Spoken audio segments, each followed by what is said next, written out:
আরে ভাই, মেশিনের তাপ বেড়ে যাচ্ছে, ইনকিউবেটর মেশিনের তাপ বেড়ে যাচ্ছে, ভয় পাচ্ছেন যে আমার ডিমগুলো নষ্ট হয়ে যাবে। কোনো টেনশন নাই। যদি আপনি আর আজকের ভিডিওটি শেষ পর্যন্ত দেখেন তাহলে বুঝতে পারবেন ইনকিউবেটর মেশিনের ডিম তাপ বেড়ে যাচ্ছে কেন এবং তাপ কমাবেন কিভাবে সেই বিষয়ে আলোচনা করব। তাই ভিডিওটি স্কিপ না করে অবশ্যই শেষ পর্যন্ত দেখুন। আসসালামু আলাইকুম, রুদ্র ফার্মিং ভিডিও ইউটিউব চ্যানেলে সবাইকে জানাই স্বাগতম। প্রথমেই আমরা জানবো ইনকিউবেটর মেশিনে তাপ বাড়ে কি করে। ইনকিউবেটর মেশিনে তো কন্ট্রোলার লাগানো রয়েছে, তাহলে তাপ বাড়তে যাবে কেন? এখন বুঝছেন, বাইরে এখন প্রচুর গরম পড়তেছে। আপনার মেশিনটা যদি ঘরের ভিতর থাকে, বাইরের হিটের কারণে দেখবেন যে এখন আপনার মেশিনের লাইটটাই জ্বলতেছে না। অবশ্যই দেখবেন যে লাইটটা জ্বলতেছে না, বেশিরভাগ দুপুরের সময় লাইটটা অনই হচ্ছে না।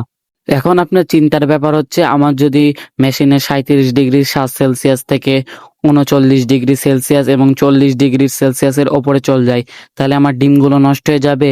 আমি যদি অতি দ্রুত চেঞ্জ না করে দিই তাহলে কি ডিম নষ্ট হয়ে যাবে? সেগুলো আমি বলবো, কিন্তু হচ্ছে আপনার জেনে নেন ডিম নষ্ট হবে কোন সময়। ডিম যদি তাড়াতাড়ি আপনি যদি খেয়াল করেন তাহলে কিন্তু ডিমগুলো বেঁচে যাবে। আর ধরেন একদিন পরেই রয়েছে, তাপমাত্রা রয়েছে, তাহলে কিন্তু ডিম নষ্ট হয়ে যাবে। আর অবশ্যই হ্যাচিং টাইমে তো ভুলেও যাতে 40° না ওঠে, 37°5 সেলসিয়াসের ওপর যাতে না যায় তাপমাত্রা। হ্যাচিং টাইমে 38° যাতে না যায়, এটা আপনাদের মাথায় রাখতে হবে। হ্যাচিং টাইমে 38° তাপমাত্রা না যায়, তাহলে কি হবে, বাচ্চাগুলো স্টক করে মারা যাবে ইনকিউবেটরে। অলরেডি আমার সাথে এটা হয়েছে। অনেকে এখন যারা নতুন তারা কি করে, দেখছে যে 40° তাপমাত্রা চলে গেছে, আমার মেশিনটা হিট হয়ে গেছে, আমি কমাবো কি করে, তাই মেশিনের ঢাকনাই খুলে দেয়। এই ভুলটা করবেন না, অনেকেই করে। এই ভুলটা করা যাবে না, মেশিনের ঢাকনা খোলাই যাবে না।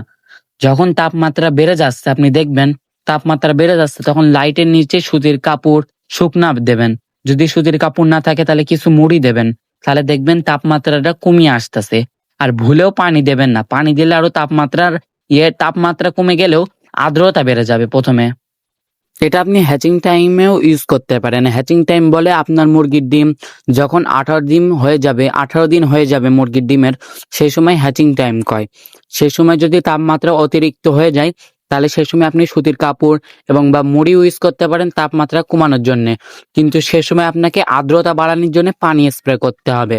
আশা করেছি সবকিছু ঠিকঠাক বুঝেছেন। যারা বোঝেননি তারা আবার ভিডিওটি প্লে করে দেখুন। আর ভিডিওটি ভালো লাগলে চ্যানেলটি সাবস্ক্রাইব করেন।